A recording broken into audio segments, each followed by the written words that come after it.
passionate about Nigeria. When many of you are complaining, he's actually thinking of new ways to doing things. And this very moment, he is here to speak to us. How does he do it? That when we are seeing insecurity, he can't see it. When we are talking about famine, he can't see it. He's seeing something else. He's seeing opportunities. Opportunities that can put food to people's tables. Opportunities that can actually help us solve insecurity.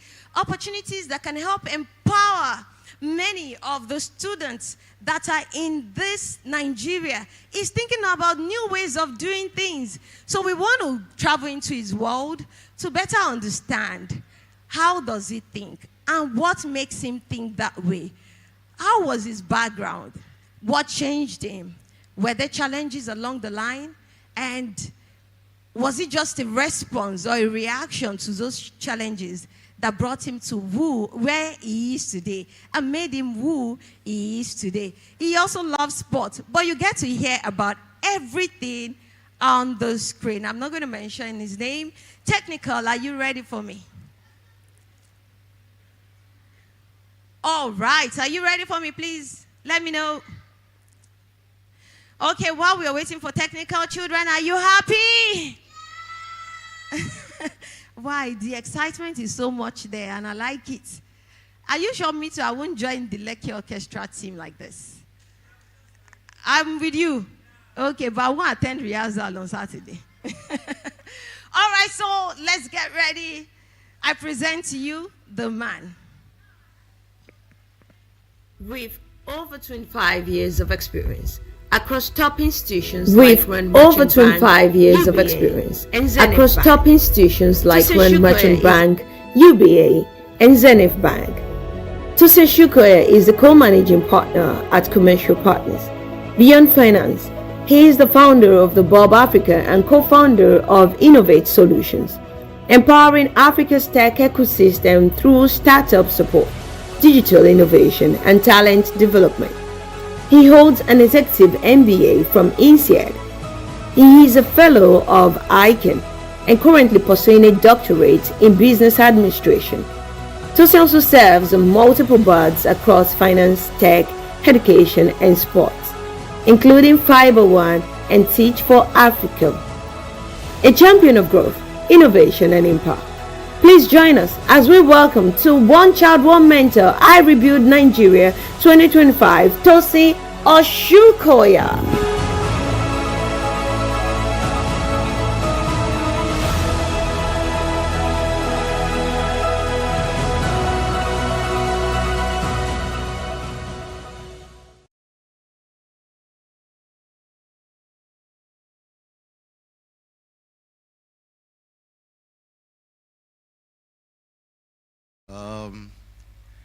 I've been sitting down there in the last, maybe 20, 30 minutes. And I could recall when I was growing up. And I will tell you where I grew up, okay? And please don't make fun of me. But it was so clear to me that what, a husband, a team, what they are putting together is laudable. And clearly the grace of God is behind it. Because if I had this opportunity when I was growing up, I will not tell you where I grew up again. I'll probably be way better than where I am today, but again, all thanks to God. The Bible records that all things work together for the good. Work together for those who are what? Who are called according to his purpose. And so, first off, I would like to say well done to Tino, our team, our husband, for being supportive. You need a good husband to support you in this journey. Yeah. Not all men would, give their wives out to do this. And clearly, it is the beginning of many more to come. In the 80s, I was in the streets of on the streets of Mushin. All that you see today, there's been a story, or there have been stories behind it. On the streets of Mushin, I didn't have all of these opportunities, platforms that could cater for children then. In fact, as far as I was concerned then, the only thing that kept me going was determination and discipline. And my mom ensured that she, instilled that into us. I came from a family of five children. The first of the children, myself, 4 boys and a girl. In the 80s, my mom was a teacher. My mom taught at Ilukweju Grammar School. In fact, they called my mom a tyrant because anytime Mrs. Oshungoya walks into the school, all the kids, they scatter. Mrs. Oshungoya is around, Mrs. Oshungoya is around. And to me then, apparently my mom was building minds of people that will become giants and leaders in Africa. On her 70th birthday, a lot of those guys came to celebrate with her. They were in their 40s. It was there. Some of them actually relate the story of their plans to kidnap me and my father. You can imagine old men coming out to say that we are sorry. That then when we were young, we were toddlers or we were teenagers, we thought you were a wicked woman. Whereas what you were doing was trying to mold us to become the leaders that we are today. Then it dawned on me that my mom was actually sowing seeds into all of those children at the time, but now leaders and adults. So for every one of you here, that you are sowing this seed into these kids, please don't consider this a waste of time, please. God is actually looking for sowed sowers. And the Bible records that there is a sowing time and what? And there's a harvest time. The grace of God that I enjoy today perhaps was because of the seeds that my mom sowed when she was a teacher. She's passed now. But at work sometimes things just happen to me or happen for me. And I wonder why me.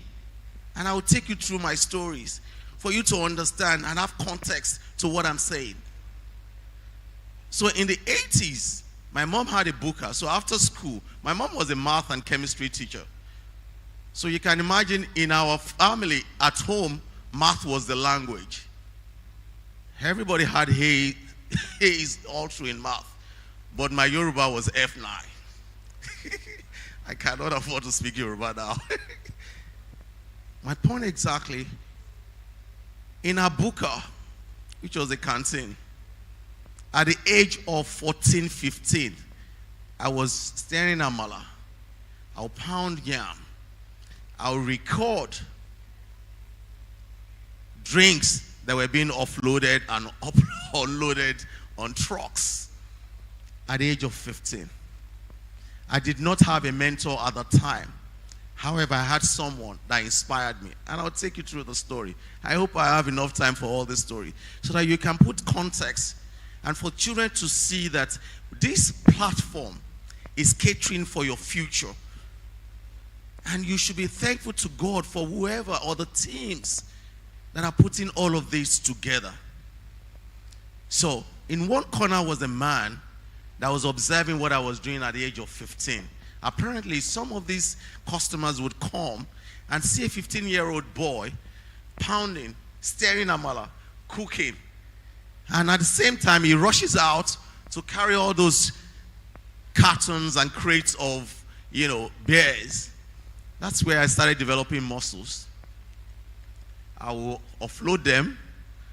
I will put them on the truck and I will offload them. There were some mischievous customers then at the time thinking that they could take advantage. They would come and give me wrong cast of their bill. But I was quick to say, no, that's not the correct amount. This is the correct amount. There was no casting machine at the time. You have to write it down. So you can imagine a child, put it into context. A 15-year-old child doing all of those. My mom wasn't there at the time to supervise. So this was me doing it together. Multitasking. I was doing pounded yam, amala, soup.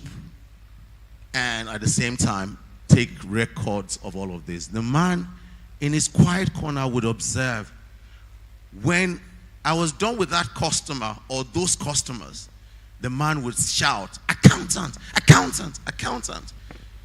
At the age of 15, the man was speaking life into me because I didn't even understand what accounting or an accountant was. Mr. Ololando, may God bless his soul wherever he is. I can never forget that man.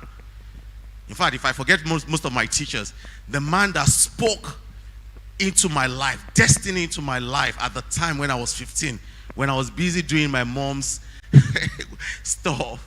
So for you kids, please pay attention to me. If any of your teachers or mentors are speaking life into you, please appreciate them. This life, they are seeds. These words are seeds that are being planted in your life. That at some point in the next decade or 2 decades, you begin to reap them. Because your generation is going to be fiercely competitive. Your generation, I say it again, is going to be intensely competitive. So please take this seriously. So, at some point, I went to Yaba College of Technology to study accounting because of this man, because I didn't know what accounting was. My mom at the time too, she didn't know what accounting was. Yes, she was a math teacher, but she didn't know better than, okay, rather than Yaba College of Technology, why not Unilag or any of those universities? But, because a friend told her that if you go to Yaba College of Technology and study ICANN at the same time, you'll be top notch. But the market was waiting for my HND graduation or certificate. For those of you who know, you know, there was a conflict or they are being discriminated between HND graduates and what? BSc graduates. But unfortunately, or fortunately, I didn't encounter that. So, you know why? Because of the seeds that my mom had sowed and because someone has spoken into my life. After HND from Yaba College of Technology in 98, I was done with my ICANN at the same time. So to you children, my first lesson to you today, you must be determined and you must know exactly where you are going. Discipline is very essential. I was saying to my son, I said, what's the definition of discipline? He says, doing things well, hard work. I said, no. Discipline means that doing things that must be done and doing it even when you don't feel like doing it. To startups or in companies, we say that, yes, motivation gets you started, but discipline keeps you going. You can actually get fired up, even in church as well. When the pastor is done preaching, you have that butterfly in your belly that, man, as I step out like this, I'm going to take over the world, or this is what I'm going to do. I am going to become a better Christian. But if you are not disciplined, doing that which ought to be done, even when you don't feel like doing it, that's the definition of discipline. So to you children, learn to be disciplined.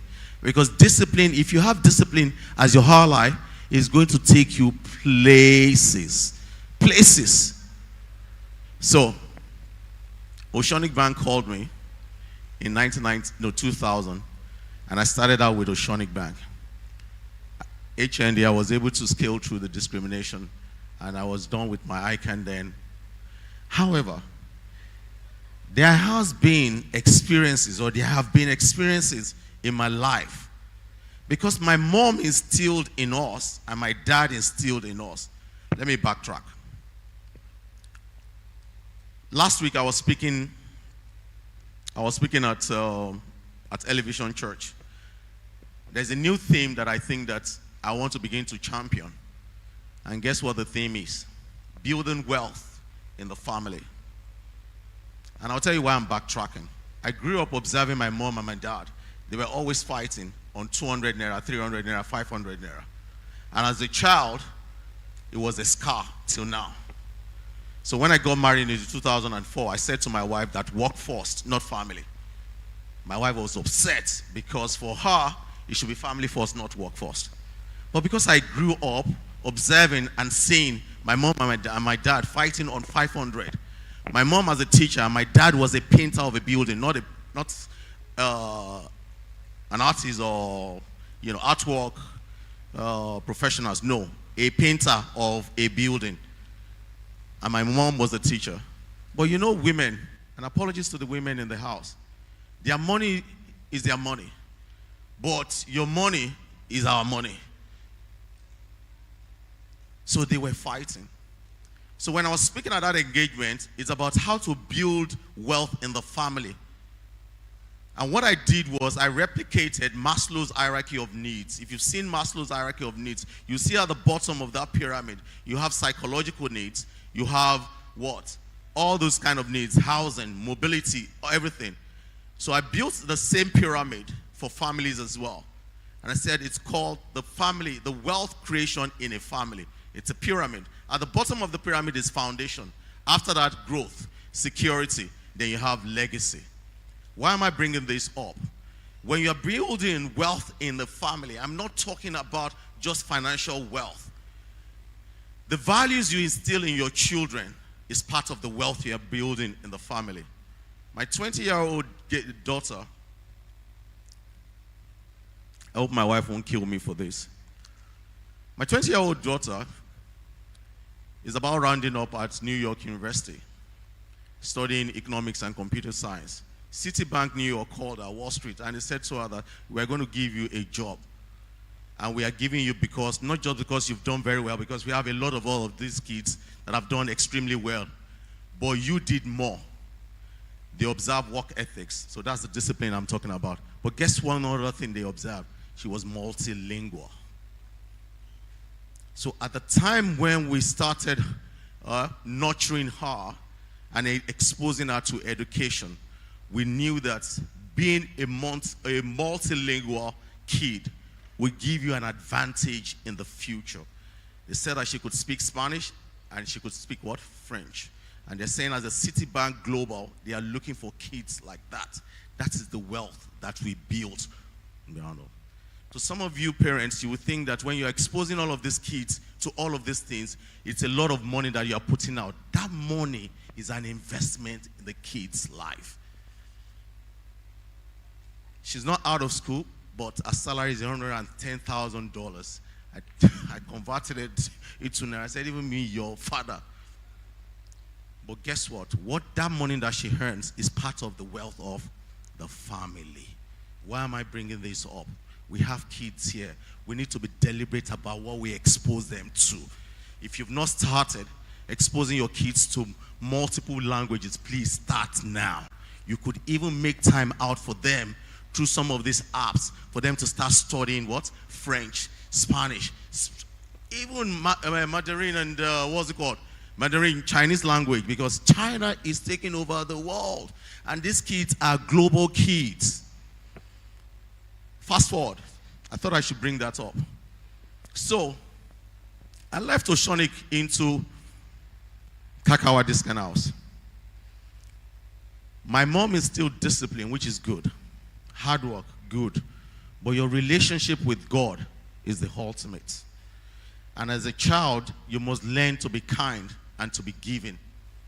You must learn to be what? Kind and learn to give to others. Some of our kids are beginning to develop pride. And if we don't check it, it will take them, it will go along with them. My mom instilled in us the heart of giving. You know, God says in the Bible, in fact, the Bible records that God cannot do without a cheerful giver. A cheerful giver. There's a reason why God is looking for cheerful givers.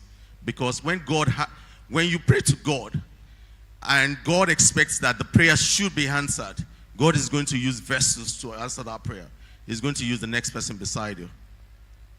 In 2005, I was in Kakawa. I was at Daystar. Pastor Sam Adeyemi. They were moving from Kudrat Abiola to the new, where they are right now. Yeah. I got good bonus from Kakawa, and I just bought Audi A6, black exterior, cream interior. I was worshiping that car. If I wake up in the morning, rather than saying, morning babes, I will go out and look at the window. Oh, the car is still there, parked in the compound. Then I was staying at Atunrashi Estate, Bagada. I am telling you all these stories because you can touch me. I am here live. I've had experiences. And those experiences are protocols that I'm ready to share with anybody. That God is a believer of principles. He's a respecter of principles. Those principles are protocols. You don't worship those protocols, but you must ensure that you live those principles. So Pastor Sam says that if you're led by God, just go and do whatever you want to do. God said to me that car, go and drop it. This car was 6 months after buying it. You don't eat in the car. That's rule number 1. Because at the time I had a bit of OCD. And for those of you who do not know what OCD is, the children, go and check it out. Because I don't want to say, I feel ashamed to call it out. But I had a bit of OCD. If I pick you up or you hitch a ride with me, and after dropping you, I look at the footmat, see your legs, I'll just drive 100 meters. I don't want you to see me parking. I'll park and I'll dust that. Because while I was driving, I felt uncomfortable looking at your foot. The mark on the footmat. God was watching me that I will deal with you. You're worshiping this car above me. I will deal with you. They wash the car in the morning and at night. So when God said, I go and drop the car, I said, God, show me a sign. God said, okay, I will show you a sign. I was coming out of the car park in front of Kudrat Abiola, if you know Daystar then. I moved towards the traffic light. There was a lorry coming at me. I didn't see the lorry. The lorry hit me. I tried to move it into reverse. I hit the woman at the back. That was the sign you wanted from God. I went out, looked at the front. It was only the plate number that got caught. At the back, the plate number as well. Nothing. I laid on the street. That popular street leading to 7-Up. I laid on the street. I was crying. I said, God, this is your car. Take it. I called Pastor Godman. I said, this is what happened. And I called the next person. Guess who? My wife. He said, should we be asking for sign? Huh? That's your sign. Thank God for good wives. Otherwise, other wives would have said, lie, it is not possible. You know, we only have this car in my car. So how are you going to be going? You want me to be taking you to the office? You know, my office is this far from yours. There will be so many reasons why you should not. That, okay, why don't you give? Go. You have savings now. Go and give some. Until you have an experience with God, the experience that Abraham had with God about Isaac, you can never get to the height of wealth that God wants you to get to. I repeat that. Until you have that kind of experience, Isaac was going to cost. You know, Isaac didn't tell Sarah that he was going with, Abraham didn't tell Sarah, right? If he had done that, guess what would have happened? Lie. But he trusted in God. It was the same experience I had. I trusted, but I was stubborn initially, and God showed me the sign. God was even kind to me that car wasn't battered. But after dropping that car, next Sunday, we saw another family driving the car. Apparently, they sold it. And it was raining. My wife typed me, you know, women are always... see your car. Now you're inside the rain.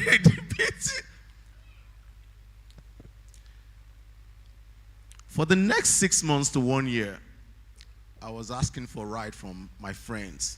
This was someone that in the estate at Turashi was doing shakara. In the morning, 6:30, people will be hearing the sound of the music in the car. It was boss. It would be san.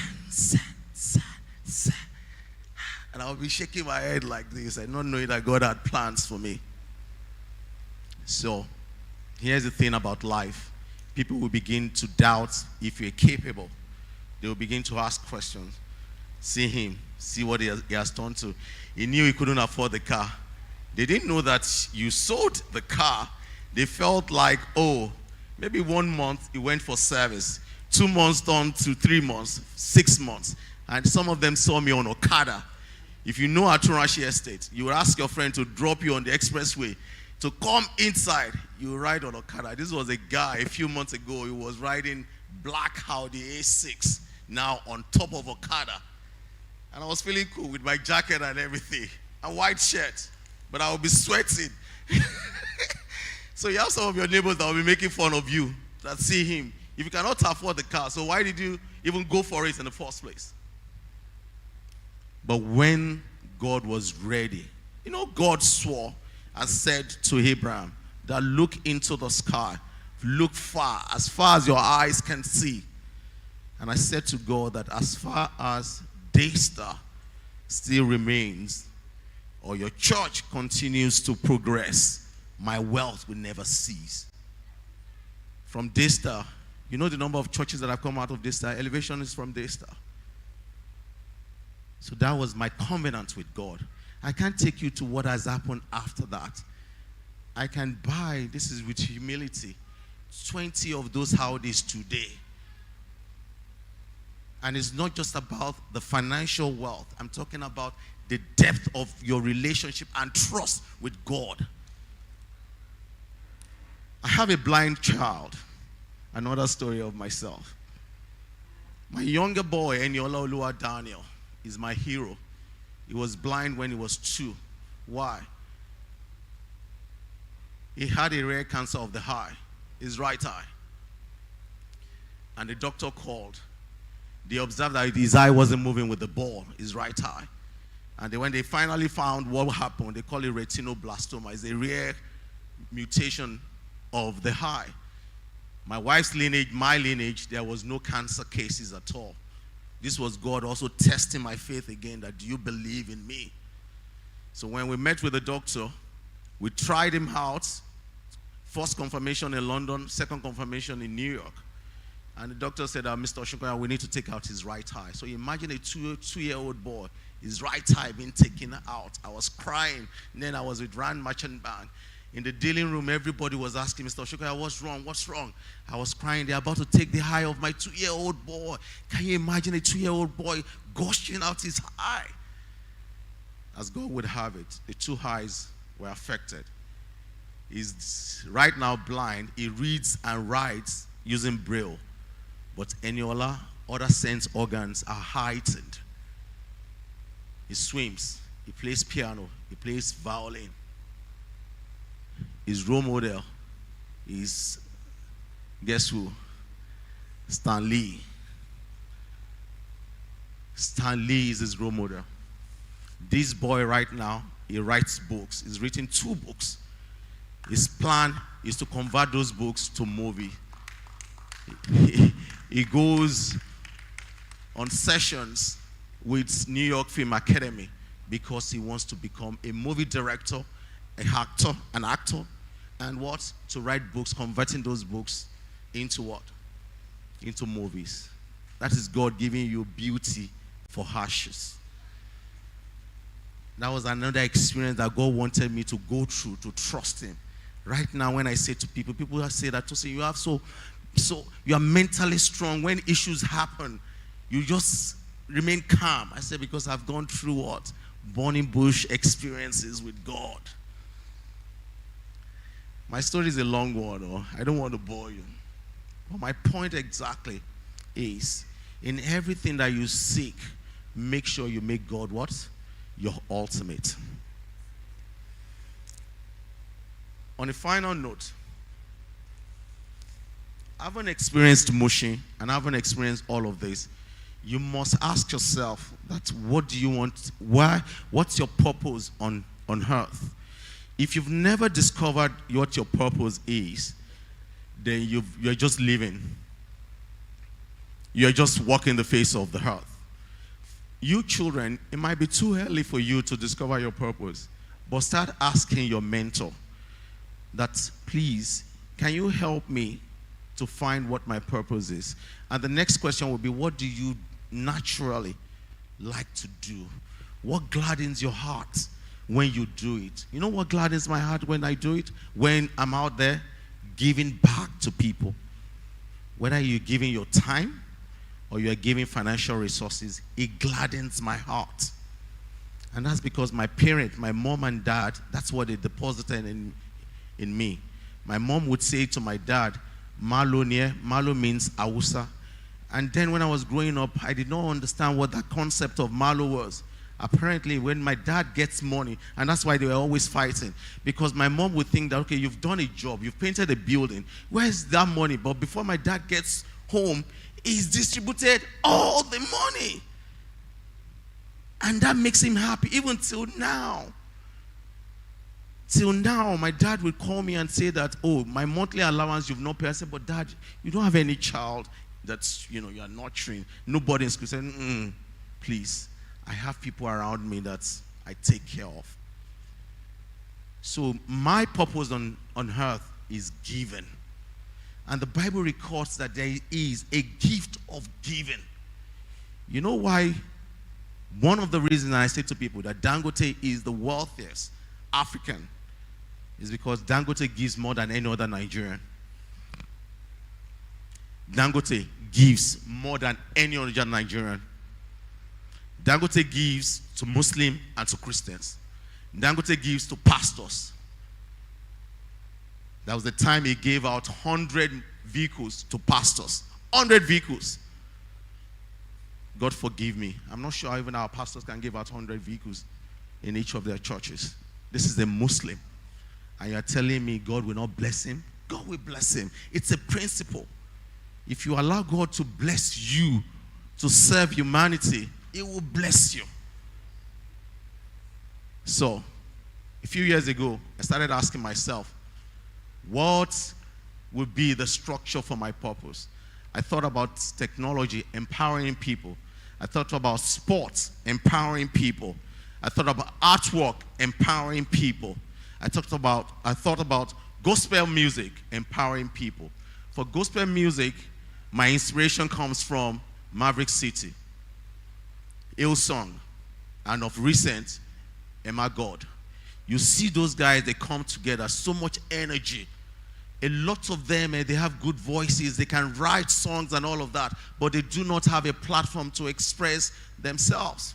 Chandler Moore at Maverick City, you can see where the guy is today. My point is, each one of us here, we have a calling. Let us use our resources. Today, I'm not using financial resources, but I'm using my wealth of experience, sharing with all of these kids and sharing with you guys. So please, on a final note, again, seek what your purpose is, and God will give you direction. Amen.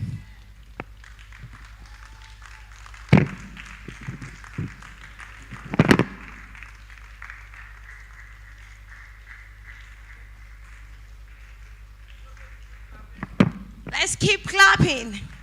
Thank you very much, Tosi. So very quickly, we want to go around again. What did you get from that? Key words or key sentences. So can we quickly travel around? Okay, where's the roving mic? Let's move very quickly. Okay. All right. Be disciplined. Build a good relationship with God. Build a good relationship with God. Okay. Determine where you're going to. Determine where you are going to. You have to determine where you're going to. Any other? Do not turn what you have into your idol. Again? Do not turn what you have into your idol. Do not turn what you have into your idol. Wow! That's so deep. Let's put our hands together for her. That's quite deep. Because it's very possible that you turn what you have into an idol. Okay, let's have that. Do we have the menting designers in the house? Please come over while we prepare our panelists. for questions, direct questions from you. So be ready with your questions. Okay. We should learn from our experiences. Learn from our experiences, correct. Some people just pass through life, challenges, good things, and they don't learn from it. It's a bad way to live life. Okay, I think we've done so well. Let's put our hands together for ourselves once again. Thank you very much, Tose. Do we have the maintain designers in the house? So we have a teenager that actually helped in designing a platform for the mentorship program. You know, one child, one mentor has always been manual, but now we have it as a digital platform. But we are not launching yet. Apologies. We are not launching yet. We are testing it. After the conference, we announce to everyone to get on the platform and profile themselves. You'll be meeting with your mentors right there. You look at their profile and see if they look like the future that you want to be. All right, so let's have Inkem and Dijon come on stage. Let's put our hands together. Okay, so this is a mentor. One of our mentors, one child, one mentor's mentor. And this is his mentee, so they designed something together. So hold your mentors very well. They need to take you to where you need to be. All right, so you have the floor now.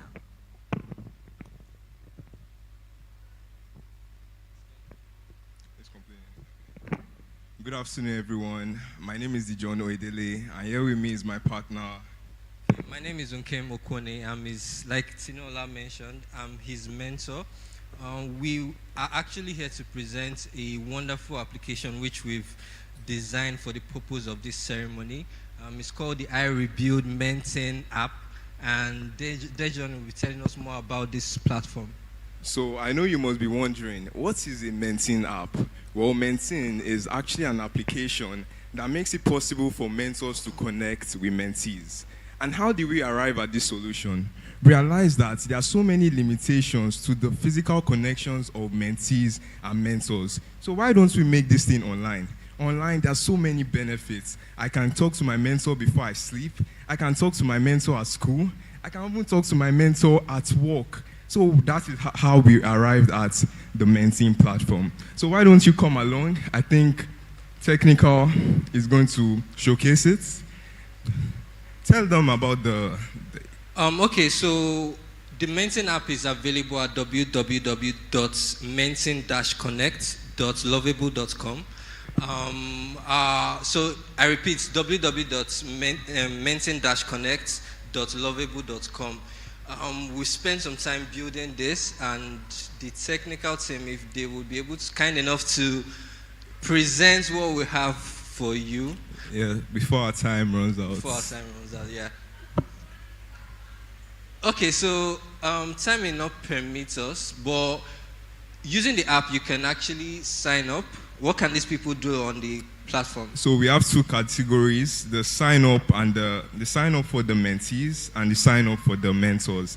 Well, so when you sign up as a mentor, you get, as a mentee, you get your dashboard, and there you can look for mentors that are in your line of career. Let's say I'm a UI UX designer and I just started. I need help. I need ideas. I need a clearer path. Let me just talk to my mentee, who is actually a professional in UI UX. So there you can see different categories. Oh yeah, a gamer that is a professional, different types of professional, and you can message them and book a session. So that's wonderful. So on this platform, all the mentors you met here today, we're actually onboarding them on this platform. From various walks of life, the chess grandmasters, the gamers, what have you. So you'll be able to connect with them, book sessions, tell them, okay, this is what I'm aspiring to become. They would tell you what time they are available to discuss further with them, and you'll be able to schedule a session with them, and you both of you can actually discuss. So your okay, thank you very much. So. Okay. So your mentorship doesn't only end here, it can be with you in your phone and your devices. So here we can show you. Okay.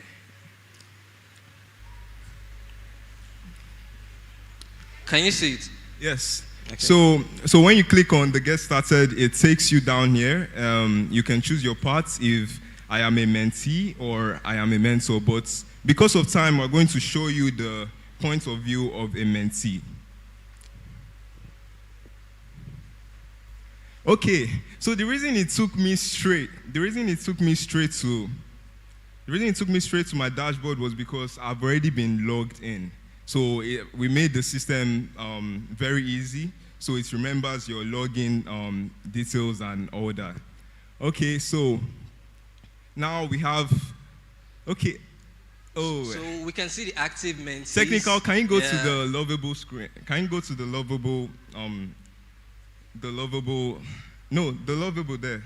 No, it's Dejon is fine. No, this is a demo. Okay, alright, that's fine. Okay, please can you scroll down and click on the last? Yes, thank you. That's it there. Okay. Click on Maintain Connect. Maintain Connect.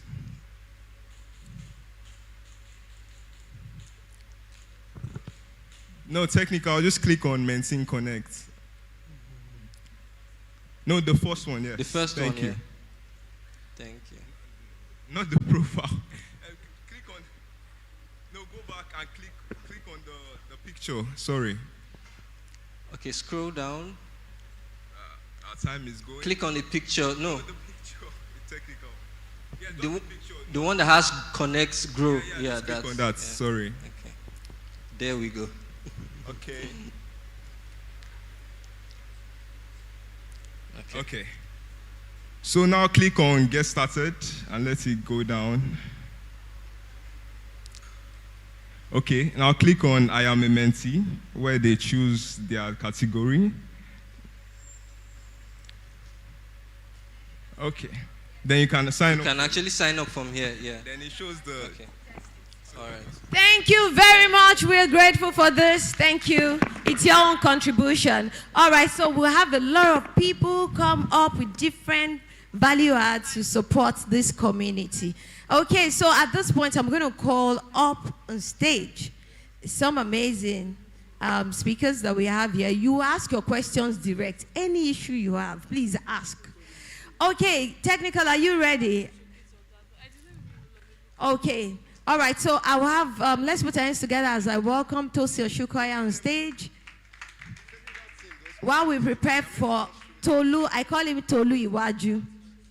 It's Tolu Olowo Foyeku, but I call him Tolu Iwaju. Have you guys heard of Iwaju before? How many people have heard of Iwaju before? A lot of people. So you know who co-created it?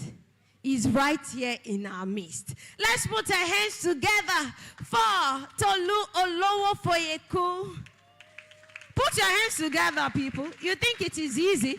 It is easy to have someone put us on that pedestal, what we call Disney. It's not easy. Jam your hands together once again. Thank you very much. We are so happy to have you. You know, he said he would make it here. It wasn't meant to come in here because, you know, he's been indisposed for a while. But he said he will come because he's so passionate about building the next future leaders. We want to create more of you. Okay, I also want to welcome on stage a senior vice president of Flutterwave. Her name is Fumi Olani. Let's put our hands together. They call us twin sisters anyway. She's my twinnie. Aww. Okay, please have your seat. Okay, good. While we wait for Prudent Gabriel, we need to get the conversation going, right? So we gathered some questions during the week, and we have the roving mic move round. If you have any question for our panelists, we don't mind. You can just use the mic and let's have you ask the question. 1 minute. I'm just trying to put on my device. Okay, so I'll get straight to it because we're not going to spend much time here today. So I'm going to start with Tolu anyway. Tolu, thank you very much for putting our name on that platform. You know, when they say that we now have a Nigerian kind of cartoon, it makes our head swell. When we see it, we see Danfo inside. Have you seen Danfo before? Yes, now, Oniwaju. So I'm proud. So thank you very much for doing that. I have a question for you here, that many of our future leaders here may not choose conventional professions. And we also have their parents in the room. You know, a good number of parents have gone, but they are watching us online. So animation wasn't a conventional path when you started. So I can imagine your parents didn't fully understand it then, because even right now, it's still like a mystery to some people when they say, I want to go into animation, 5D and all. So how did you navigate that journey? What inspired you? And how did your parents take it?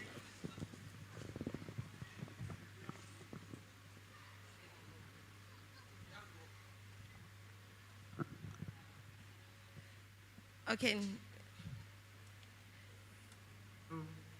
It's working now. Thank you. Good afternoon, everyone. Can you hear me? Yes, we can.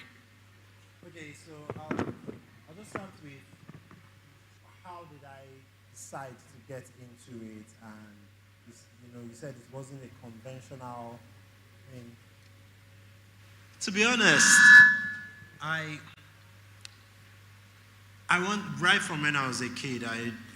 I was in love with video games, with animation, comic books, that entire space. So I decided that I wanted to make video games for a living. Am I still audible? Not loud enough, right? Okay. Hello. So from a young age, from about 14, I had decided I wanted to make video games for a living.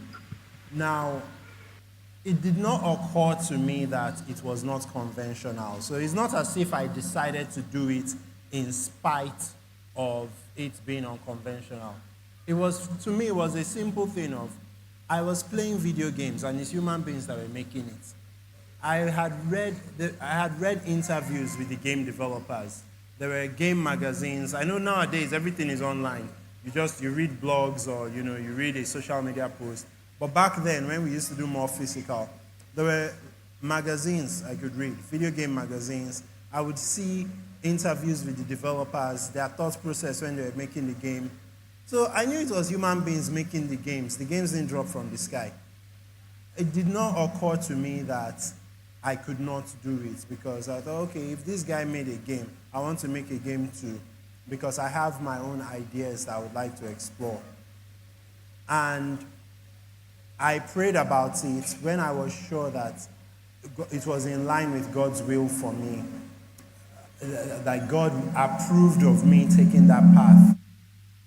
Once I was sure of that, I started learning how to code. I started learning how to code when I was 17. I started teaching myself because I knew I needed to code to be able to make a game. Now, to wrap up that question, how did my parents take it? My mom passed on when I was 11, and so for most of my for the rest of my teenage years until I was 22, it was just my dad. And when I would talk about what I wanted to do, he didn't see how it would be financially viable. He was like, how would you make money from it? Where's the market in Nigeria for this? That's one thing. I was not thinking about Nigeria. Because the games I was playing, they were not made in Nigeria. How many people here have a PlayStation or you've played a PlayStation? How many people here have used any Samsung device? Even if it's a fridge, a microwave, phone. What country is Samsung from? South Korea. What country is PlayStation from? PlayStation is owned by Sony. Japan. So it didn't even occur to me to limit my thinking to the Nigerian space. Because even the things I was using, they were not made by Nigerians. So I didn't see why I was like, I can make something and they will use it anywhere in the world. So personally, I think I was blessed with I call it blissful ignorance. Because I was not aware of the limitations. I know some people do some things, they know the limitations, but they want to fight against it. They want to overcome it. I'll be honest, I was not trying to overcome anything. I was not aware of the limitations. I was very ignorant. And I think it helped me because I could dream big. But as much as my dad did not see how that would be financially viable, he allowed me to explore my dreams. As long as I was doing something that could make money, then I can do whatever I want on the side. So he knew that I was learning to code. I was learning to code because I wanted to make games. But my dad knew that even if I didn't make games, I could use that skill, coding. I could use it to make money elsewhere. You can work anywhere that uses tech, whether it's a bank, whatever it is, as long as they need software. If you can code, you can work for them. So that was what my dad was saying, that even if his game, whatever, fails, he can make money from coding. But he was supportive of me also trying to make games, even though he did not see how it would make money. So I hope I've answered the question. Wow, thank you very much. I love the fact that he said he wasn't even seeing the limitation. And that means is in the category of those people that, when you say that, think outside the box, they can't even see the box. So they are thinking way outside of the box because they can't even see the box. We have someone in our midst. She's an amazing person. I'm not going to say that yet, but let's just have a display of our bio while the technical prepper to join us on stage so we can use that to buy time. Technical, are you ready for us? Okay, so while we are still waiting, I'm going to ask you this question, Tosin. You founded the Bob Africa, which is making waves in tech. So in simple terms, how is the Bob Africa solving problems in Nigeria, and what opportunities does it create for young tech talent? Thank you, Tino. The rationale for setting it up was, again, empowerment. And one thing we've not been particular about in this country is human capacity. Yeah. If anytime you ask about Nigeria, people are quick to say that Nigeria has oil, it has natural resources, but human resources, I think, is the biggest assets we have in this country. It's the biggest assets. I've seen a couple of videos that, I've shown Nigerians doing exploits in other countries. In America, in Europe, everywhere you see Nigerians. See Tolu, for instance. He's doing exploits. But we do not have platforms, okay, that would unravel, because you need to unpack first these assets, this human capacity. Then from unraveling and unpacking these assets, then you now begin to either enhance it before you channel it. So you need to unravel, you need to enhance or give it a boost, then you now channel it. There's some countries today, in fact, India actually started out, because there was a time I was studying Bangalore model before we set up the Bob Africa. The Bob Africa, nicely put in a context for people to understand, especially if you are in the fintech space or in the tech space, is a mini Andela. Okay, so we train software engineers and we place them with banks. So what we observed is Nigerians are actually very talented.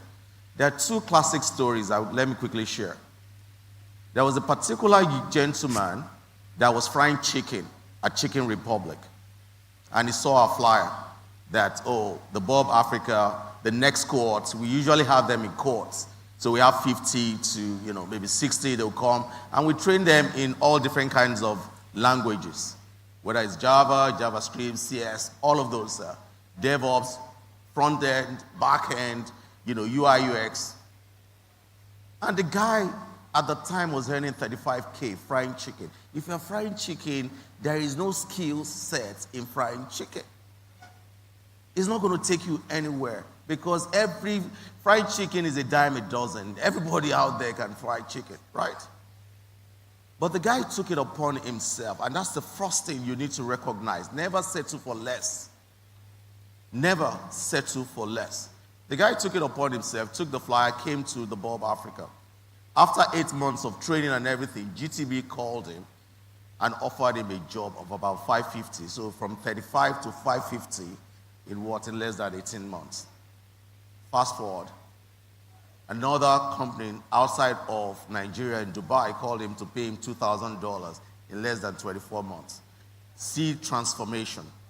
So I am, and the Bob Africa is about life transformation. Some of my friends would say to me that, Tosi, you could have put that money in USD, probably buy a house somewhere, anywhere. The money that has gone into the business. But what gladdens our heart is the transformation of life. Quick one. On a Sunday afternoon, I was driving, because again, the Bob Africa they have their own challenges, though, don't get me wrong. Because every business in Nigeria has its own challenge, right? So we're going through some challenges, and I felt like, wow, really, this is beginning to feel like the money is not coming back, and you've put in a lot of money. Around 3 p.m., coming from church, I got a call. It was a foreign number. And I didn't want to pick it, so I put it on speaker because I was driving. And the guy says, Mr. Oshikoya, I know you don't know me. No, the guy said Tio, because they call me Tio. I know you don't know me, blah, blah, blah, but I'm calling from Germany. The guy said that I'm the first cohort of the Bob Africa, that a German company poached him. The guy did not look for a German company, poached him and moved him and all of his family to Germany. And is earning about 3,000 to 4,000 euros every month.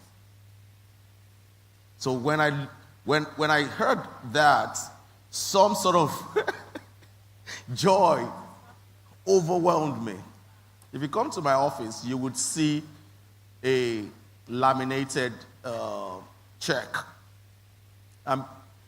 15,000 check, 15,000 naira. And people say that, why do you have this check laminated?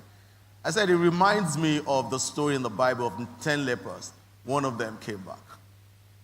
Again in the morning, around 6 a.m., someone calls and he says that, Mr. Oshikoya, you don't know me, but I'm from cohort 3.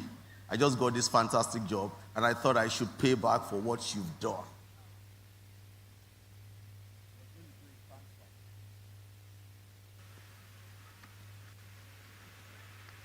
Hello? Yeah.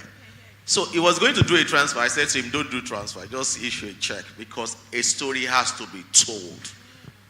Why am I saying all of this?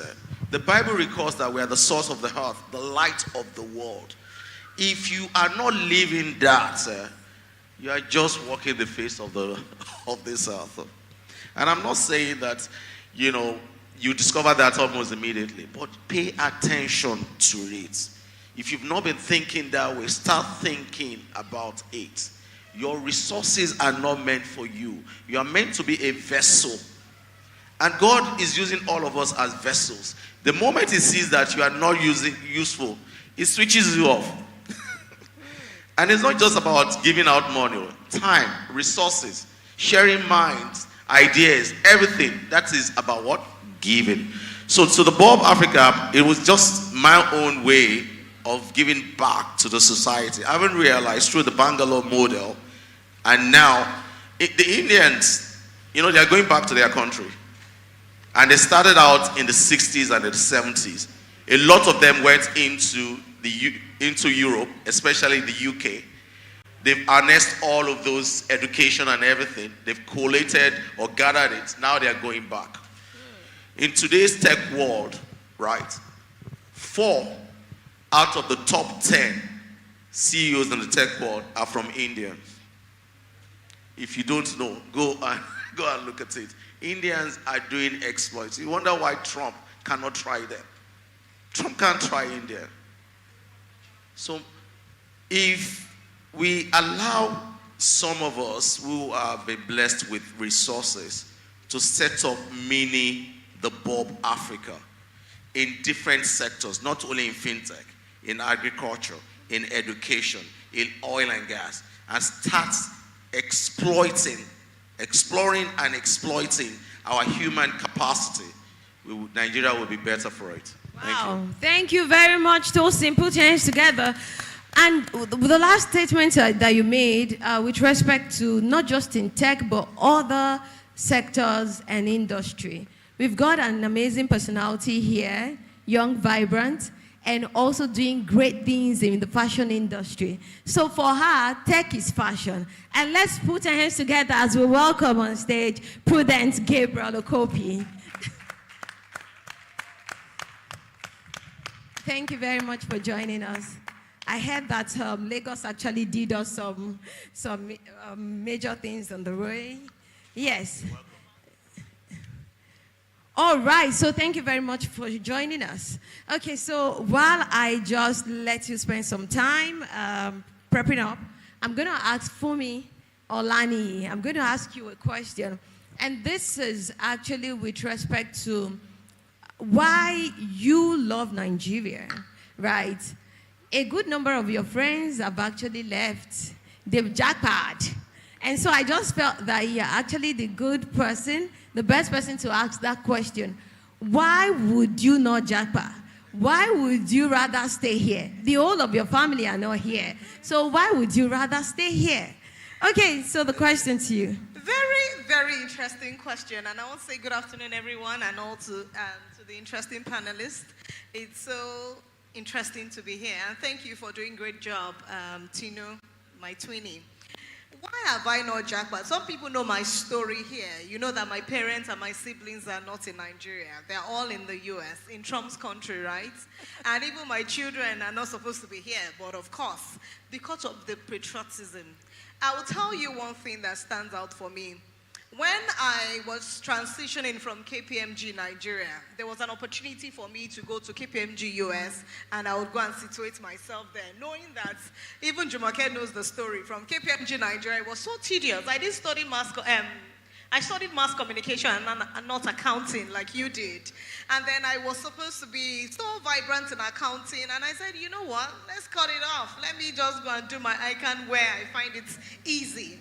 But one thing stopped me. I got an opportunity in Anderson, and I said, okay, maybe this is just the time to get in Nigeria and make something happen. And at that time, I was pregnant for this young man that has been disturbing me here 8 years ago.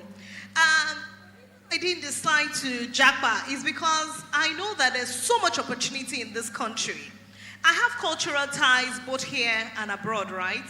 But I just thought to myself, if we all leave this country, who is left to make the country that we desire? He has talked about India, for example. We go to their country, and they are the most populous country, nation that you can find. But in Nigeria, we have what it takes. Nigeria, that great place that we all desire.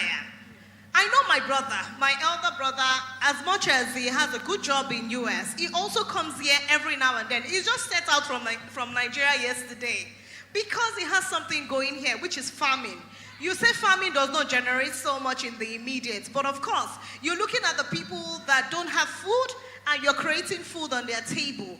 You're looking at the country where you lived, like you lived on the streets of Mushi. Some people lived on the streets of Isolo. I mean, we grew up in Yakari Estate, and I know a lot of people that are wanting food, that are wanting clothing when you talk about the hierarchy of needs. But who will be there to provide all these opportunities for these people? And I found a profession where anywhere you are, you can actually work well. Just last week, I returned from United Nations General Assembly 2 days ago. And then people had been calling because in August, our regular August is vacation, just to see our parents and siblings. And people say, have you jackpot? I said, have you seen me as someone that will really, really jackpot? I can't see myself as being a jackpot syndrome. I know that we have a lot of issues when it comes to security. We have issues when it comes to talent hunting. We have issues when it comes to even the economic situation where you don't have $100 per day like is required for everyone. But I want to find myself in an environment where I can thrive. in an environment where I'm not running after the little per hour rates that you want to pay me. I want you to source for me because I know I'm a talent that you cannot but find. I'm a talent that you need to find anywhere, even on LinkedIn, on anywhere. You say, oh, this one is still here. Yes, that is the person that I've chosen to be. Another thing that I want people to understand is you can travel, right? Do you know the people abroad, they also want to be able to fly everywhere like you all do, or you can have the opportunity to do. They don't have that opportunity because my job allows me work remotely. I can be anywhere in the world and still be getting my pay. And I can also be anywhere in the world without having somebody supervising me because I know that I will produce what you want. So I am not jackpot because I belong here. And I'm quite patriotic about Nigeria. Nigeria is my home. And everybody knows that anywhere I go, you must find that result because I have a Nigerian syndrome. And I'm properly Nigerian. And I want to tell people abroad, we want you jackpot. So it's the time for you all to understand that Nigeria is going to get better. I see I build, I see I rebuild, I see all sort of slogans here. But there's something we must understand, that if you're not there to make that change, you don't think that someone else will replace you. You know that you are there because God has destined you to make that impact. If I'm not here today, I wouldn't speak to a Demilade Olani upstairs. And I know that a Demilade Olani upstairs is not abroad. She's here and she wants to make changes happen in Nigeria. She said she wants to be a nurse. I said, are you not afraid of blood? He said, no. That's because she wants to help people. She wants to be able to nurture people. She wants to take care of people. So I believe that we have the opportunity to fly everywhere, but home is home, and we must live here and make things work. Correct. Thank you very much for that. Can you feel the passion? Can you feel the passion? Okay, so good. So thank you very much for joining us. I know that there was traffic on the way, so it's okay. We are here and we understand it. A good number of people they are actually not seated right now, but they are joining us online. And it's very important that we deal it as we planned it. Okay, so I have a question for you. And it's with respect to your journey. I can tell you your journey is very inspiring. And the way you attend to life and also your career is also very motivating. So we know many young ladies that reached out to me asking me questions, can they apply? And I said it's actually for younger students within the ages of 12 to 20, and they were like, they still want to hear you and get you to inspire them. From afar, they see your journey and they are impressed by it. So the question here is this. You walked the journey of having to dream and also bet the dream. So execution for you, you have done it. Yes, you still have a lot of vision, but you are doing it one step at a time. So you did not just bet fashion. For you, fashion is something that you are happy to do, but you're not just doing it. You are also empowering people. Where people are seeing competition, you are not seeing that. You see it as a way of growing this nation. So my question to you is that, how do you see life? And what message do you have for those who are aspiring to actually become another version, not Prudent Gabriel, but another version, because they have their own lives to live. So what message do you have for them? How do you see the world? And why do you do the things that you do? How did you get here? Okay, so the age we have here is from 12, right, to 20? Yes, 12 to 20. Well, like I've always said, fashion was never part of my vision, my dream. I would say I was the most intelligent student in my school, in secondary school. I was really in love with science. Then, when it comes to physics, chemistry, biology, I would answer any question. I was that good. But because we're already in the village, we could not have the opportunity to further education. We were born and brought up in Lagos, but after my dad lost his job, we had to relocate back to my state. So at that time, after secondary school, I was at home for long. I was in the village, farming and all those things. I got used to it. So there's one thing I love about myself. In every stage of my life, I always embrace it. whether it's beautiful or bad. You know, you haven't tasted wealth, you can only see from afar. True. So, but anywhere you find yourself, you should be grateful for it. I'm not saying this because I've already made it. I'm saying it because that was how I was. I was in the part of my life where I thought, if it works, fine. If it doesn't work, fine. But I really wanted it to work. So at this time, my mom suggested that I should go into fashion design, into tailoring, that was the word. And I was like, that's not my calling. I want to be a doctor. I really wanted to be a surgeon. That was what I wanted. So my mom was like, instead of you should just stay at home, why not just go to this tailoring shop? I did not do it. Rather, I was just helping people cultivate. I was helping people prepare palm oil. You know, you get the palm kernel, you process it, all those things.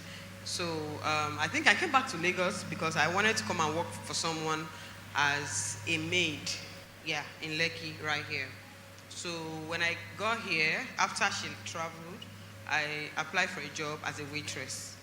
So I've worked as a waitress like 3 different places.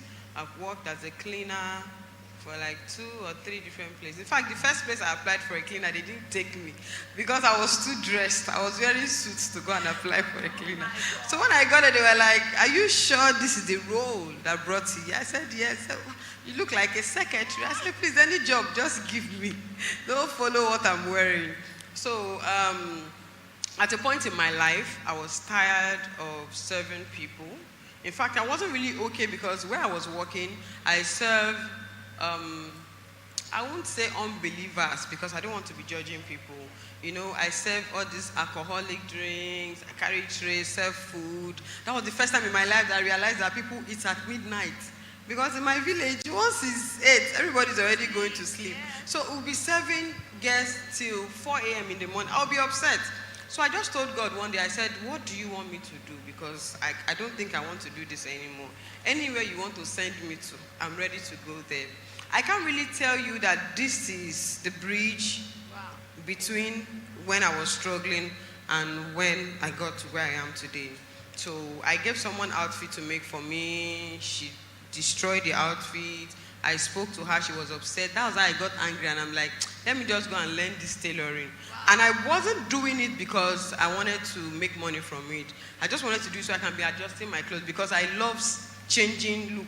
So I can get a okrika now, and if I wear it the next day, you not believe it was me. It was the same clothes I got. So that's I love changing things. And then the first person I adjusted outfit for, she gave me 1,000, and I was super happy, like, so I can work and make money. This 1,000, and I kept it. And with that, I started making dresses for people. I was struggling with it. It wasn't easy because I didn't even have money to go for the training. But I kept on trying. I wasted a lot of fabrics. And 2020 was the first year that I made my first 1 million. I was super happy the first year. That it was so dramatic. Wow. I told God, I said, I've been working, and I know that if I print out my bank statement, I've made up to 1 million. Can I at least have 1 million naira in my account this year, before December? And guess what? When you pray, God listens. Yeah. He will not answer you when you want the answer. He will only answer when he sees that this is the best time for him to respond to your prayer. In June 2020, when I went to the bank and told them I wanted to check my balance, I was surprised to see that I have saved 1.20-something million. I was so happy. I was very emotional that day. Until now, it has just been God's blessing. So what I'm going to say to you is, you have a dream. You know what you want to be. This is not what I wanted to be. But where I'm sitting is where I want to be. Let me take it again. I wanted to be a medical doctor. I wasn't seeing a medical doctor that would be very popular. But this is where I am, and I love where I am. So that's why I'm not ignoring the fact that I prayed for this position. Anywhere you find yourself, I tell people, if I choose to be a mechanic now, I will rebrand it, and people will patronize me. In fact, the whole Nigeria will be bringing their cars to me. If I choose to be a furniture person, an interior designer, if I choose to be a makeup artist, hairstylist, anywhere you find yourself, anywhere you find yourself. As far as what you're doing is legal, do it. Put your best. Continue, repeat it, keep doing what you're doing, and be very innovative, because people get tired.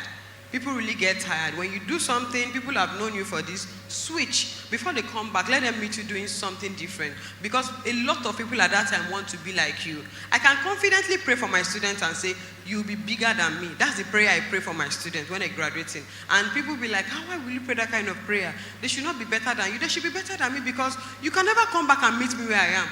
Even if I say you'll be better than me, you are meeting me at that spot. That's where you know. But before you come back, I'm already going higher. Why should I be scared? So whatever you're doing, anything when they ask us in secondary school, what do you want to be? I want to be a doctor. I want to be a lawyer. We kept on mentioning this because these are the things that we know. But who knows that you can be a millionaire, a billionaire with just fashion designing? Tailoring, in those days, they didn't really value them. But look at the likes of Vicky James, look at people, look at what we're doing in the fashion industry. So you can be yourself. Tell God to show you what you want to be. Tell God to tell you what He wants you to be, because of course I sing and I dance, but I never believe that fashion is what will change my life today. Wow, what a story. Okay, I never knew about that part where you had to go to the village and then you were doing palm oil and all that. But something stands out at every point in time. She wanted to be a surgeon, right? A medical surgeon. But she's still doing it in fashion, because everything she sees, she transforms it. So anything that is not working, she changes it and makes it work.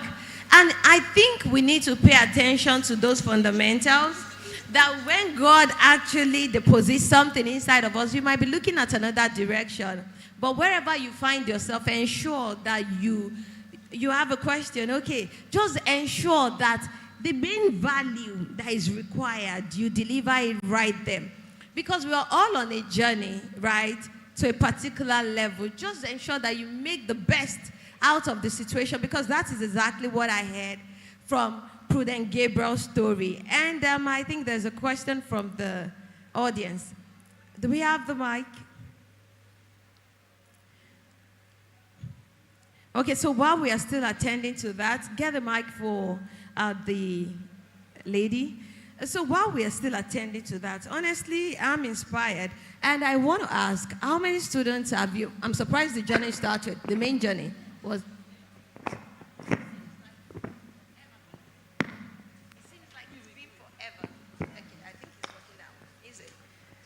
Hello? Okay. So it seems like it's been forever, and that is why we need to know that the God that we serve is not limited by time, right? So how many people have you empowered thus far? Do you have a number? Okay, can you guys hear me? Okay, yeah. Is it audible? More than 5,000.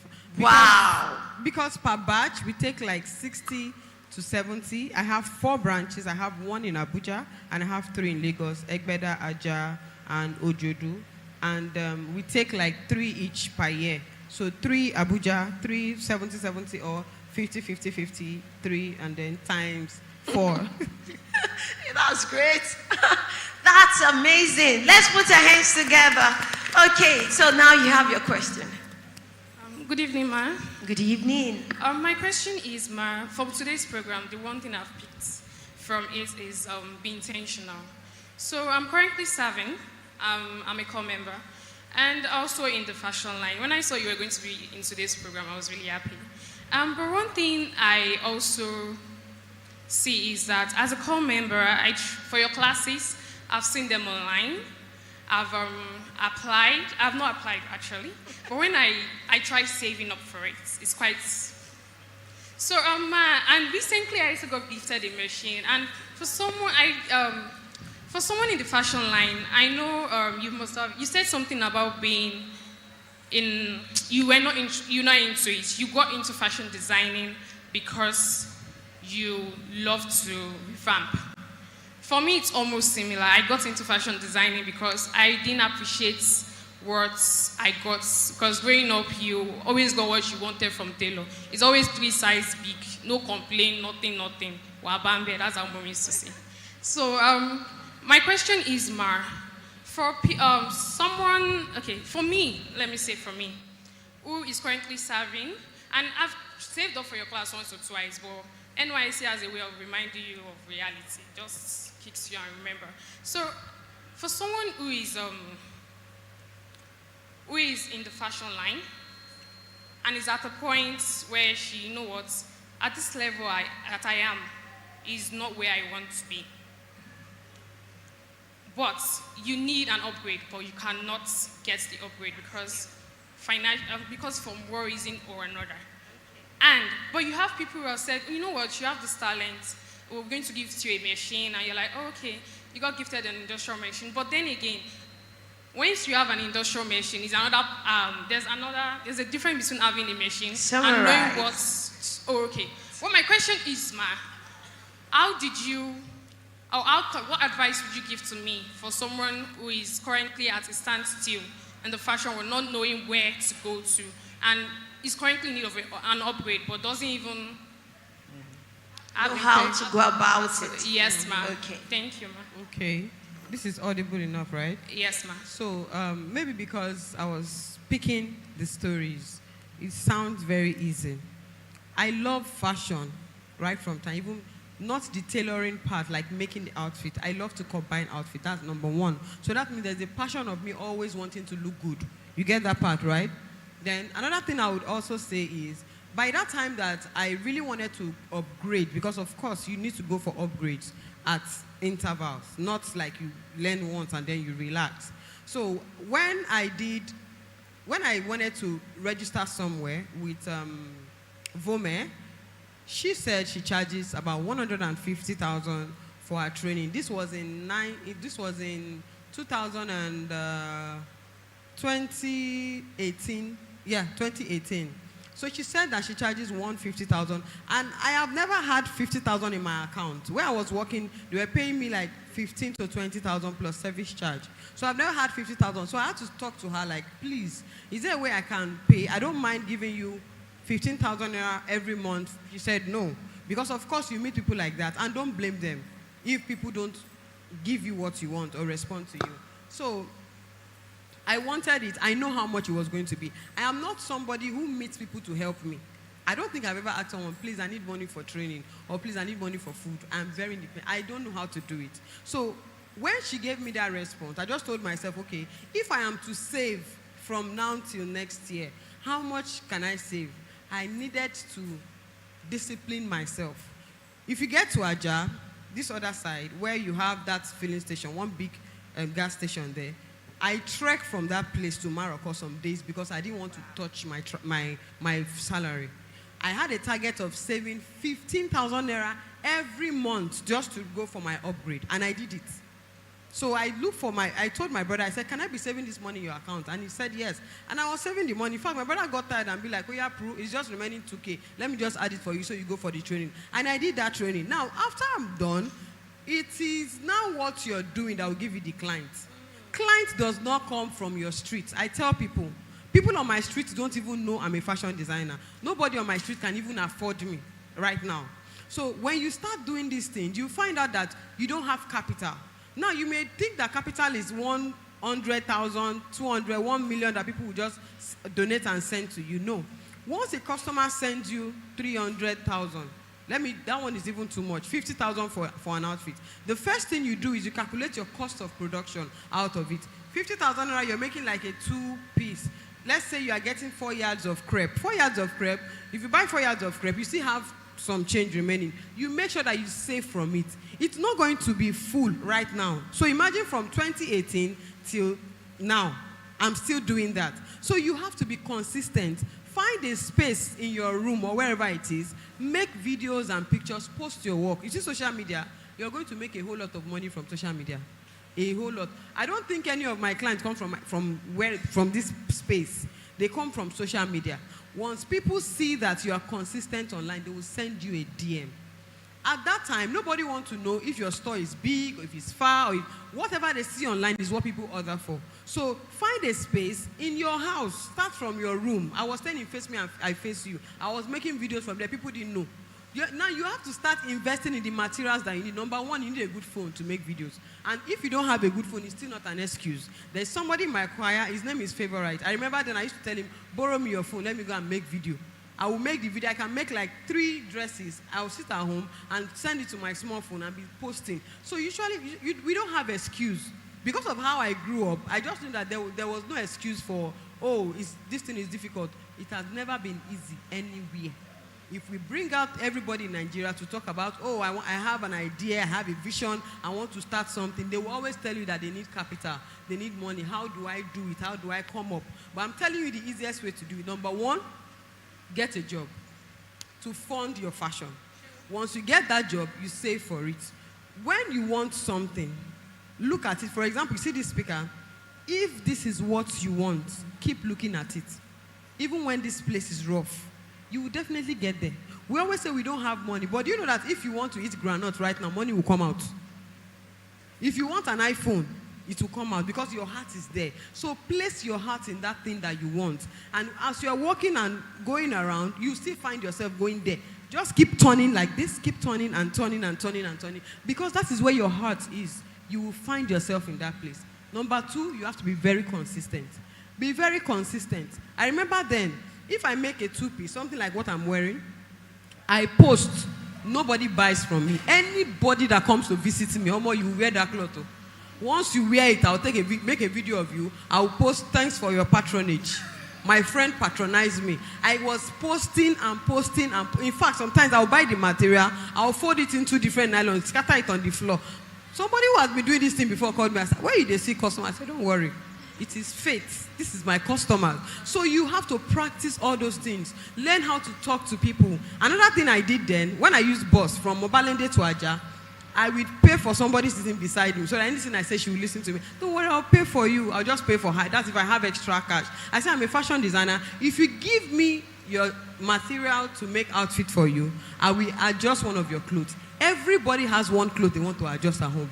But I use that to get attention. So I'm telling you that in those times, I was finding favor. I make sure that I speak to people. Sometimes we are scared of talking. Why are you scared of talking? I talk to people. I'm a fashion designer. I make outfits. I'll start sharing my number. I didn't have like card then. I couldn't even do complimentary card. I write my number in small paper, fold it and put it in my bag. When I meet you, auntie, your outfit is fine, but I'm a fashion designer. Even when I know that when you give me, I'll destroy the clothes because I was not very good, I will shall give you my number. When we adjust it 4 times, it will be okay. Do you understand what I'm saying? Once your heart is there, keep pushing, keep going. Focus there and always pray. Tell God to direct you. Interesting. Great. I got something. Focus. Whatever you focus on, you will get it. Intentionality and consistency. So I think what she has broken down for you here today, you wouldn't have gotten it even in Harvard. So you're getting it free right now because there are practical steps. And she's not holding back. You know, some people might speak to you and probably color it all. But she's telling you that I can relate with you where you are because I was once there. And so the journey here, these are the things that I did. And it's so relatable. Thank you very much, Prudence. Okay, so now very quickly, I'm going to Tolu. So Tolu, now, I think you're giving back to the society. You want to develop more students, more children in this particular space. So can you speak to the value of your training or program? Okay. I don't have yet a fully structured training program. I did organize a summer school. That was the first 2 weeks of August. So it was my first time trying to do a formal training for kids. But I figured I had to learn everything myself when I started because there was no industry in Nigeria. Like I said, my dad was saying, oh, where are your customers? Your customers are not, how you make money. Everything I learned, because I started doing things by myself, everything I learned, I kept wishing I had learned it earlier. I started learning to code at 17, and I was regretting, why didn't I start learning to code at 10, 11, 12? Because I've met kids that are that age now and are learning to code. But I started teaching myself. And I didn't start, nobody taught me. I remember software back then, they used to have a help file. There was always, I know nowadays they don't do that because you can just go online and Google it. But back then, software had help files. I opened the help file of Visual Basic and started reading everything in help and practicing it. That's how I started learning to code. So I just thought, you know what? If someone had taught me some things earlier, I would have made progress faster. And for that reason, yes, I want to train kids, but I don't yet have, I've done one summer school. It was a 2-week program in August. I'm still trying to explore other ways that I can train children. I don't know if if anyone here has a school, maybe a secondary school or primary school, and maybe, I don't know what extracurriculars are like in schools now. If it's once a week, I don't think I can do once a week. I don't have that much free time. I guess I can do twice a month, once every 2 weeks. I'm exploring those options. So I'm putting it out there because while I'm going to speak with some people I know that have schools, but maybe someone watching this has a school or a platform where I can teach the kids. I want to be able to impart early enough in their life, because what I realized is most of us, not just in my industry, in fact, everybody here, I'm sure, those of you that you've gone through university, when you wanted to get into university, you said, okay, I want to study medicine or law or whatever. When you started studying it, you're like, I didn't know this is how it would be. What you meet there is different from what you were imagining. So one of my goals when I was teaching the kids, I didn't teach them anything in depth. Instead, I introduced them to many things. Because I said, when they want to pick what to study in university, I don't want them to pick something and then 2 years into it, they are wishing they can change course because it's not what they had imagined. So instead, I want to introduce kids to the concepts so that before they get to university level, they know what it actually is and they know whether they're actually interested or not. Because there are many people that, okay, maybe as a kid, you love watching animation, so you feel like, oh, I want to learn animation. Maybe by the time I introduce you to it, you now realize, I don't enjoy this thing. It's stressful. Animation is time consuming. I would say for about 1 minute of animation, 1 minute, it can take a few weeks to do 1 minute of animation. Weeks. If you don't really love it, you'll be like, I beg, it's not worth it. Why am I?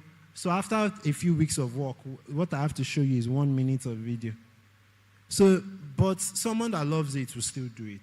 So that's what I want. I want to be able to show the kids exactly what it means. What does coding mean? What does animation mean? Video game development, storytelling, all those concepts. So, and I'll just say obviously when I come to places like this, I speak for free. But if I'm doing a 2-week course, that will not be free. Definitely. But I believe that I'm giving a certain level of international standard of knowledge and I can charge for it. But even though I'm charging, I'm still giving back because the testimonials I got from the summer school I just hosted, it made me realize like a lot of people need what I'm giving. Yeah, and I agree with you. I like people placing a cost to value because most times people don't value what they don't pay for. They don't get serious. So that's why I'm saying that, yes, place a cost to it. So when she mentioned that, Prudence class, yes, when you pay for it, you get serious. Yeah, you value it. So I subscribe to that. And to be candid, the person sitting beside you, Tosin, is a solutionist to many things. So as you've said it, that you haven't put probably a structure, you're looking for a space, I don't know. But maybe it's Holy Spirit telling me that Tosin. All right. So Tosin, now I want to speak to you. You've been talking about, we have people who are ambidextrous. A lot of people who think about different ideas per time. They do several things. You do it like it is seamless to you. I know you are in the financial service space. You're a co-founder at Commercial Partners. You founded the Bulb Africa. Innovate is also another. Should I continue? Abi, you will beg me. Okay, and then we are talking about sports, right? So what fuels this? And what message do you have for those people who have several ideas? They believe that thinking many ideas is crippling. So how come it is not the same story for you? So maybe you have a word for them. They think of several ideas on the spot, and it's crippling because they don't move ahead with any. So how do you do it? In life, experiences, they say, are the best teachers, right? But experiences that you encountered along your journey in life, they are very expensive. And I'll tell you why I'm saying this. Some of us are wired in a way that God throws many ideas at you. But God is not saying that go out and do all of those ideas at the same time. You need to be deliberate and have a discerning spirit of what kind of idea you should go out with first. I say to people that to be successful in life, don't chase success. Because it's like you chasing butterfly. If you want to get butterfly, don't chase butterfly. Go back and build a garden. Guess what would happen? Butterflies will come, not just one. So the biggest assets of every human being is your mind. That mind could also be your biggest weakness.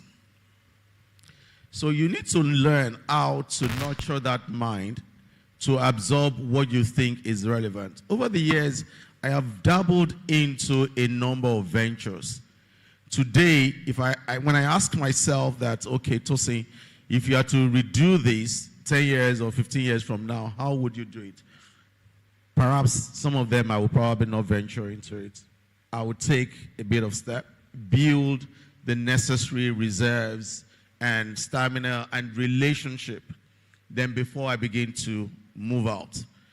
If you see some of these companies that have done well in life, they focus only on one thing, and by the time they grow it to a level where it becomes dominant, they now begin to pivot, right? Some of the companies that we are aware of today, they probably started out, I can tell you for a fact, OPay or even, Flutterwave, all of them, they concentrated on one thing first. They became a master in that thing and start pivoting into other areas because, one, you've built a structure and you've built the right brand to attract it.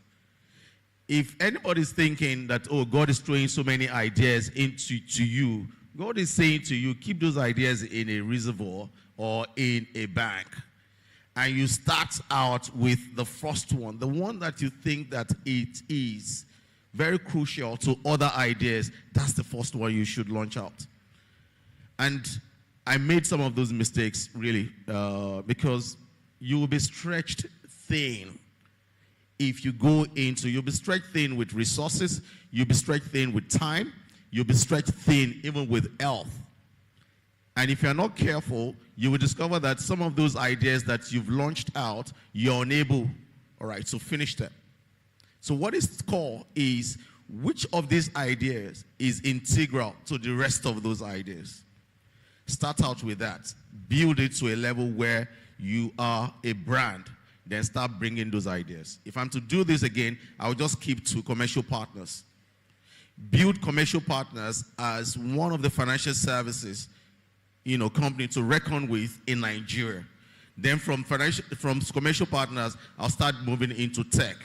I'll move into, what's it called now? I'll move into sports. I'll move into art because I still want to do art. My plan with art is having like a studio like this where you bring in artists, sculptors, let them go and do whatever they want to do. When they are done, you gather everything and you do an exhibition from there. You could be here or anywhere outside of the country. The same thing with the fourth cardinal, because I have all of these ideas in cardinals. Technology cardinal 1, sport development cardinal 2, heart, cardinal 3. Then the fourth cardinal is gospel. Because you need to sing praises back to God. Some of us, we wake up in the morning, we enjoy Nathaniel Bassey, we enjoy Lawrence Oyo, we enjoy I can keep on Dunse. We enjoy those guys that because they speak to our spirit and our soul, they help us conquering the morning. Because he that masters the morning conquers the day. So the fourth cardinal is me paying back to God and saying to God that this is a platform for your worship. But I dabbled into all of them at the same time. Before I know it, this one is suffering. This one is suffering. My time is not here. Yeah. Whereas what I should have done is the resources to dabble into this would have been the financial services. Tony Elumelu is a good example of that, right? He created UBA, got UBA to a level where they can begin to sponsor thousands of African startups. And some of them are really benefiting from it. And I expect other, founders and, bank owners to do the same thing. Money is very important in everything, Trust me. The Bible says the love of money. The Bible did not say money. Yeah. In fact, God even recognizes money as very powerful. You know what? He said, thou shalt not serve two masters. He didn't say thou shalt not serve two masters, referring to Mammon as devil. No. Mammon means what? Mullah. Money. But what you use that money for is essential. You need to use the money to further his kingdom, for impact, for service, for leadership. You know what they say, that to know the true wealth and mindset of a millionaire, wait till you give him money. Money only amplifies what you have inside of you. So if you are if you are proudful, and if you have pride in you, when you have more money, that pride what? Amplifies. If you are kind and giving, when you have money, guess what happens? You will touch many people's lives. Thank you. Thank you very much, Tosi. So don't dabble into everything at once. It's a gift that you think of ideas on the spot. But again, if you dabble into it at once, it can actually kill the fellow. So we wouldn't do that. We've learned, right? So because of our time, I believe that we've gotten some keywords, and that's why I'm going to ask my panelists to just give me one word or two. Not a sentence, keywords, two keywords or one word, to a 12 to 20-year-old self. So Prudent Gabriel will be speaking to a 12 to 20-year-old Prudent Gabriel. One word or two. And that's how we are going to go. Thank you. And that is where we're going to round up with the panelists. So thank you very much for joining us. Do we have the mic here? Yeah. Okay. Be prayerful and be focused.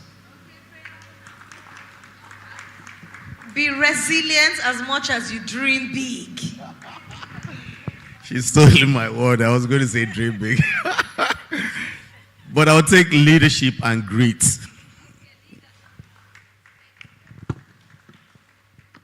One of my words is Japanese, so I might have to spell it so that you people can Google it and read it up later. Audacity and Ikigai. I-K-A-G-A-I. Yeah. Just read it up because of time. Yeah, I've heard that word before.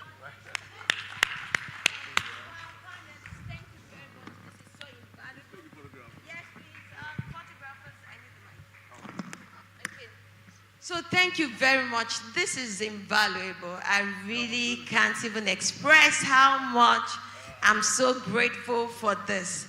Prudence, Fumi, Tosi, and Tolu, thank you very much. God bless you. All right.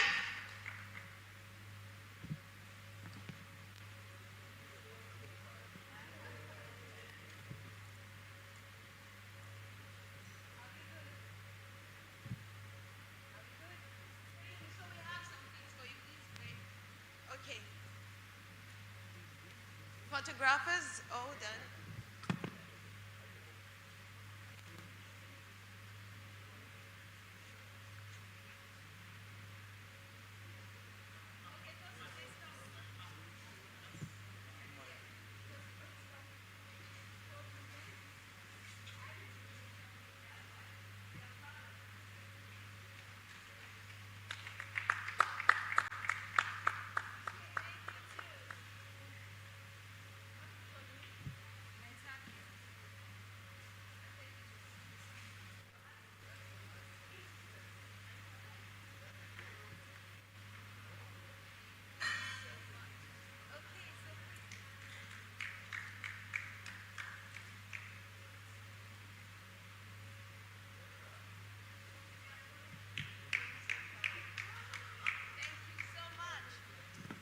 Okay, so at this very point, we want to we will invite the judges to the stage to announce the winners of the competition of today.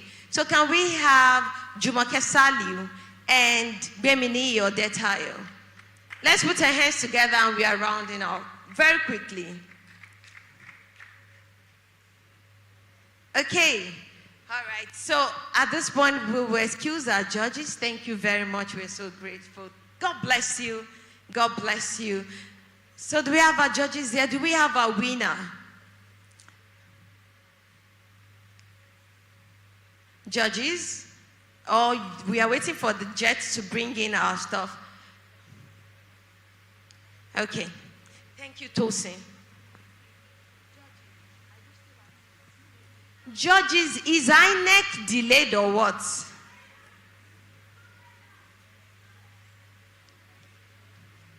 I'm sure we don't read here. Judges, are you ready for us? Okay, thank you very much. Hello, everyone. Oh, sorry about that. It's been a beautiful day, hasn't it?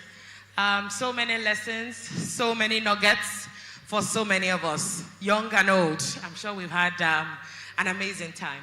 Just so not to take your time, we would like to say that, in fact, our contestants, are they still here? First off, I'd like us to give them a very round of applause, a very good one, resounding. It was an awesome experience and presentation to us, being the final note to the entire stretch of the presentation. So please permit me to, let's start from the third, or let's say second runner-up, as we would like to put it. So the second runner-up for this will be, do you like to hear the name? She is Tenny Ola. Is she here with us? Please make it to the stage. Would like to say that it was a very uniquely different presentation. It wasn't oral, it was musical, it was melodious. And yes, she gave it her all. There were hitches here and there, but would like to say that you did an amazing job, Teniola. And you are the second runner-up on this category. Now, the second will be Emanuela Jato. Emanuela, thank you. Thank you for coming on board. We'd like to say that we enjoyed your presentation. You were very clear with your choice of words, and you made your point straight up without too much longevity or repetition. So, Emanuela, welcome on board as our first runner-up.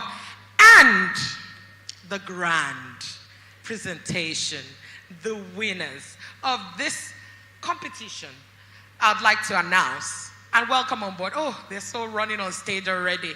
Welcome, gladly, we welcome the Banter Girls. We welcome the Banter Girls as the winner of this competition. I think their presentation was uniquely different. Though at some point we said that the words were not exactly very clear, but of course they were trying to put in the diction. They were trying to put in the action, my darling. Well done. So we say we have our winners on stage. I don't know what the organizers have with respect to this. Okay, thank you, thank you.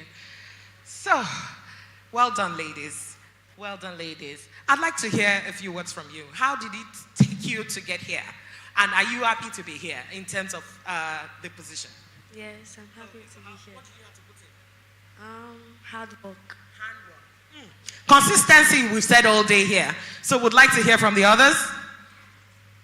What brought you here today? Why do you think you're one of the winners? Well, I put in a lot of efforts. A lot of effort, still consistency. So keep it up, ladies. Well, I put in a lot of energy and my mind. I put my mind in as I'm talking, and then my action. Focus, ladies. Focus. And gentlemen. Well, doing this took a lot of me, emotionally, spiritually, physically. There were some tears shed, yes, but I know that the hard work I spent on this got me this position. And he has brought us here this far, so never leave the God factor out of it. I guess that's where we are. So we start with the second runner-up.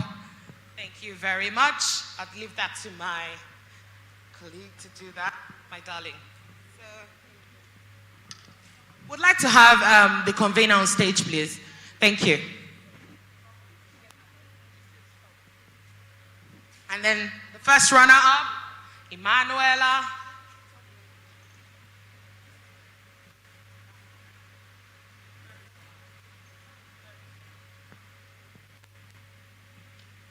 So, yeah.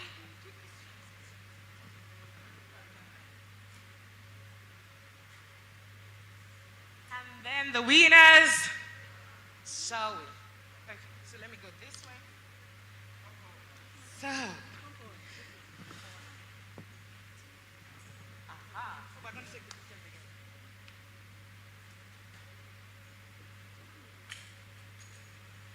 Okay, so to the winners we say congratulations, and we'll have a collective picture with the convener.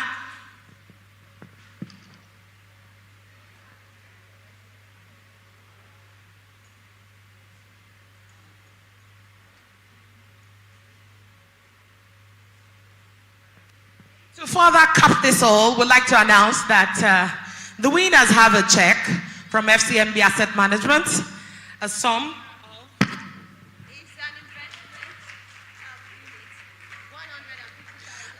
of 150,000 naira.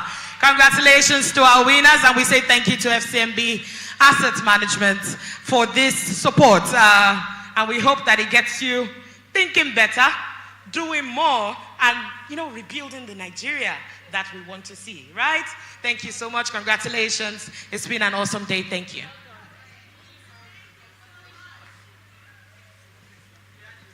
So this is to say thank you to everyone. Please, have we shared those lunch pack round? And I hope everybody's got something. You haven't? You haven't, please. Whoever is sharing should please get across to you. Thank you so much. I know we spent some time here, but it's worth it. Is it worth it? Yes, it's worth it. Thank you very much. Right now, we say we want to take a bow and also curtsy and say thank you to all our sponsors, our speakers, the panelists, the students, the judges that did amazing job, everyone, the planners. Please ensure you take your flower by coming here to take pictures. All planners. Thank you so much. Mr. Isaac, do you have songs to round up? If you're okay, we are okay because we are done. God bless you. Next year, it's another time to rebuild this nation. Let's keep working. Thank you.